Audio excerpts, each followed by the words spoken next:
uso do probiótico sobre a formação da saburra lingual e na diminuição da litose. E a gente pode classificar inicialmente as causas da litose, né, como de origem intraoral ou extraoral. E as intraorais estão relacionadas com a má higiene bucal, com patologias periodontais, com hipossalivação e principalmente com biofilme lingual. Então, quando a gente pensa em cavidade oral, em halitose, são essas as principais causas. Quando a gente pensa em biofilme lingual, em torno de 50% das causas orais são exclusivamente vindas da saburra lingual, ok? E essa saburra, esse biofilme lingual, né, língua saburrosa, língua branca, tem várias nomenclaturas na literatura. Então, a saburra lingual é formada por restos epiteliais da mucosa oral, bactérias e restos alimentares, que se acumulam ali no dorso da língua, liberando os compostos sulfurados voláteis responsáveis pelo mau hálito. E quando a gente pensa em probióticos, como foi definido a primeira vez probióticos na literatura? É o oposto de antibióticos. Então, eles foram incluídos por Lilly e Stilwell em 1965 como substâncias produzidas por micro-organismos que promovem o crescimento de outros micro-organismos. Então, probióticos foram definidos, né, desta maneira a primeira vez em 1965. E estudos também mostram a vantagem ali do uso de probióticos na odontologia, como na diminuição do risco de desenvolvimento da doença cárie, pela redução, por exemplo, do Streptococcus mutans. Então, é onde a gente vai buscar essa homeostase também com o efeito coadjuvante dos probióticos. E a eficácia do uso de probióticos no tratamento da litose já foi demonstrada em diversos estudos. Esses estudos, né, muitos avaliaram ali a capacidade, por exemplo, dos lactobacilos em modificar o grau de halitose e as condições clínicas relacionadas à mesma.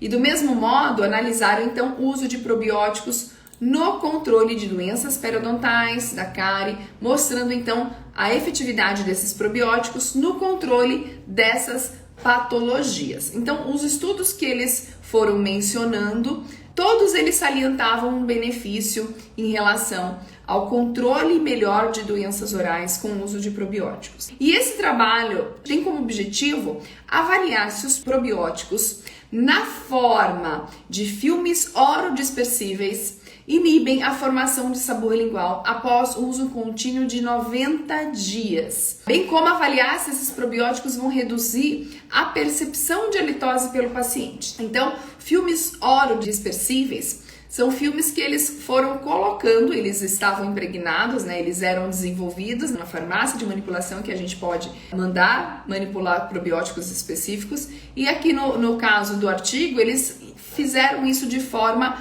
onde esses filmes orodispersíveis eram colocados diretamente sobre o dorso lingual e isso vai se degradando lentamente. Porque a ação do probiótico, a gente busca uma ação local. Então, não é algo que o paciente vai tomar e ter um efeito local.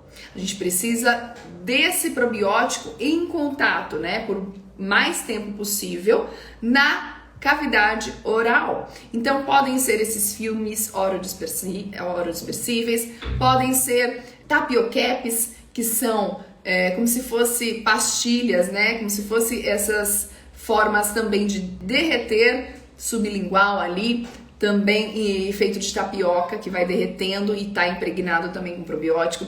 Pode ser em forma de goma de mascar, pode ser em forma de cápsula, onde a pessoa vai abrir, não vai deglutir a cápsula, mas ela abre a cápsula e dispensa o conteúdo da cápsula sobre o dorso lingual. Então existem várias maneiras, várias formas de apresentação dos probióticos. E de acordo com vários outros estudos, inclusive, a halitose é um dos motivos mais comuns de consultas odontológicas, vindo atrás somente de cárie e de doenças periodontais. Então é algo comum, mas o dentista não consegue abordar e nem resolver os seus pacientes. A saburra lingual, como eu já falei, o que existe ali sobre esse dorso lingual, né? E entre as papilas linguais, as papilas gustativas e táteis, né? as papilas do dorso lingual, ali existem, então, dentro desses compostos da saburra lingual, células epiteliais descamadas, resíduos alimentares,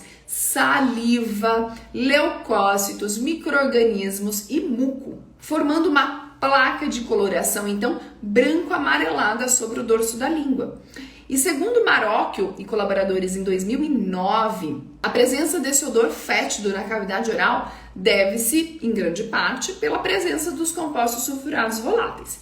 E esses compostos eles são formados do metabolismo de bactérias, presente ali nessa microbiota oral, principalmente pelas anaeróbias proteolíticas e gram-negativas, que vão usufruir dos substratos contidos na saburra lingual. Todos esses substratos, né, que eu já citei que compõem a saburra lingual, vão fornecer, então, nutrientes para essas bactérias poderem metabolizar e liberarem os compostos sulfurados voláteis. E é daí que vem o mau hálito. Bom, ainda aqui, né, segundo Fuller, segundo Anusha e colaboradores, a palavra probiótico significa para a vida. Probiótico, para a vida. Sendo oriundo, né, da língua grega e um complemento alimentar microbiano vivo que contagia o hospedeiro, equilibrando sua microbiota. Então a intenção do probiótico é nos auxiliar no equilíbrio da microbiota, trazendo a homeostase oral. E na cavidade oral, o mecanismo de ação então dos probióticos se assemelha ao do intestino.